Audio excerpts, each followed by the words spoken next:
Hoje a gente vai mergulhar num caso que, sério, muda tudo o que a gente pensa sobre idade, sobre fragilidade e sobre ter uma chance de se recuperar quando tudo parece perdido. É uma história que vai de vítima a sobrevivente.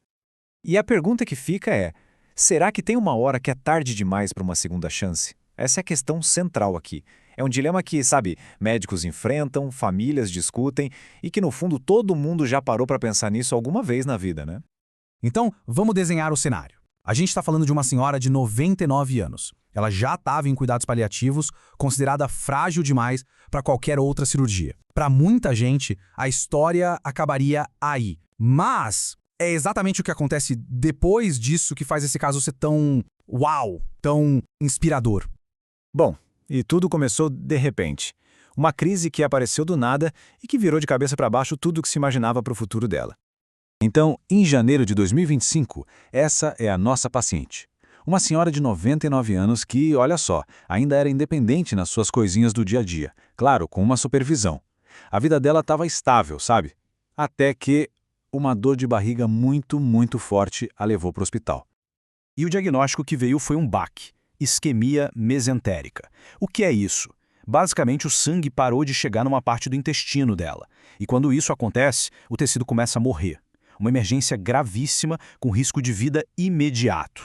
A equipe de cirurgia correu contra o tempo para salvar a vida dela. E para isso, eles tiveram que tirar 80 centímetros do intestino delgado. E mais, eles fizeram o que a gente chama de jejunostomia. É uma abertura na barriga para desviar o caminho do intestino.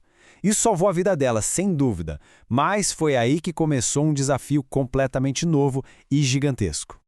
Agora a gente precisa entender a condição em que ela ficou depois disso e por que era algo tão complicado de lidar. O que aconteceu foi que a cirurgia levou a uma falência intestinal, ou seja, o pedaço do intestino que sobrou não dava conta do recado, não conseguia mais absorver água, nutrientes, nada. Na prática, isso quer dizer que ela passou a depender de soro na veia para tudo, para sobreviver. O nome técnico para isso é Síndrome do Intestino Curto, ou SIC. É exatamente o que o nome diz. O intestino ficou curto demais. Nesse caso, com menos de 200 centímetros. E isso acaba com a capacidade do corpo de se nutrir. E aqui, olha que interessante essa tabela, porque nem toda síndrome do intestino curto é a mesma coisa, tá? Existem 3 tipos e os prognósticos são bem diferentes. A nossa paciente, ela caiu bem no tipo 1. E se a gente olhar ali na coluna do prognóstico, a palavra é pior. Ou seja, ela estava no pior cenário possível. E para ter uma ideia do tamanho do problema, olha esse número. Ela perdia 2.000 mililitros. São 2 litros de líquido por dia pela jejunostomia. É uma quantidade absurda. Fica praticamente impossível manter o corpo hidratado e nutrido desse jeito. E o que essa perda toda significava no dia a dia? Uma luta constante. Desidratação o tempo todo. Desequilíbrios no corpo. Desnutrição severa. Ela vivia pendurada no soro. A qualidade de vida dela e de quem cuidava dela também estava indo por água abaixo. Mas é aí, bem nesse ponto, que a história dá uma virada. Quando tudo parecia perdido, sem esperança, alguma coisa ia mudar. E os números contam essa história de forma brutal. De janeiro a abril, foram mais de 15 quilos a menos. O IMC dela, que era normal, despencou para um nível de desnutrição grave. Uma queda de 33%. A albumina, que é um exame que mostra como está a nutrição do corpo, também estava lá embaixo. A situação era crítica.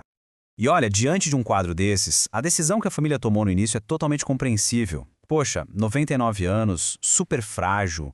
Eles decidiram ir para os cuidados paliativos, focar no conforto e não arriscar outra cirurgia tão grande. O problema é que esse tal cuidado de conforto não tinha nada de confortável. Na verdade, foi o contrário. Começaram a aparecer infecções de pele, uma atrás da outra. Abscessos super dolorosos nos locais do acesso venoso. A qualidade de vida, que era o objetivo, em vez de melhorar, despencou. E aí vem o ponto de virada. Essa realidade tão dura fez com que todo mundo, a paciente, a família, repensasse tudo.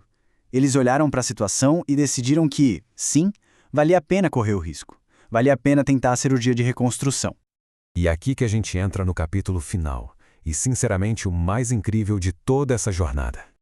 Mas calma lá, não dava para simplesmente levar uma paciente nesse estado para a sala de cirurgia.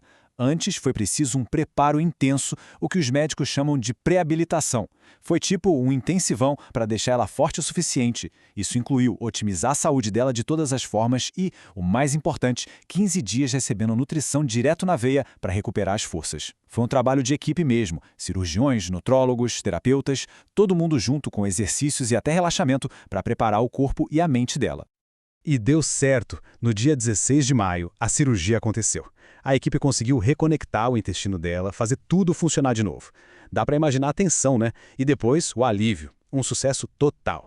E a transformação? Foi algo de outro mundo. Pensa só, antes ela vivia dependendo de soro. Depois, voltou a comer normalmente. Antes, ficava só na cama. Depois, voltou a fazer coisas que amava, como o crochê. Ela começou a ganhar peso de novo, de forma firme, e aquelas infecções sumiram. E se alguém duvida, os exames comprovam. Lembra daquela albumina que estava lá no chão? Pois é, em junho, só um mês depois da cirurgia, ela não só melhorou, ela voltou ao normal, completamente normal. É a prova de que o corpo dela estava se recuperando com tudo. Então, o que a gente tira de lição desse caso inacreditável? Primeiro, a idade no RG não pode ser o único fator para decidir um tratamento. Segundo, o foco tem que ser sempre a qualidade de vida, e os planos podem e devem mudar. E terceiro, e talvez o mais importante, o poder que uma equipe unida e um bom preparo nutricional tem de fazer o impossível acontecer. E para fechar, tem essa citação que resume tudo. Essa história não é só sobre uma recuperação médica. É uma lição sobre esperança, sobre resiliência e sobre como é fundamental adaptar o cuidado para cada pessoa, pensando sempre no bem-estar, na qualidade de vida, não importa quantos anos a pessoa tenha.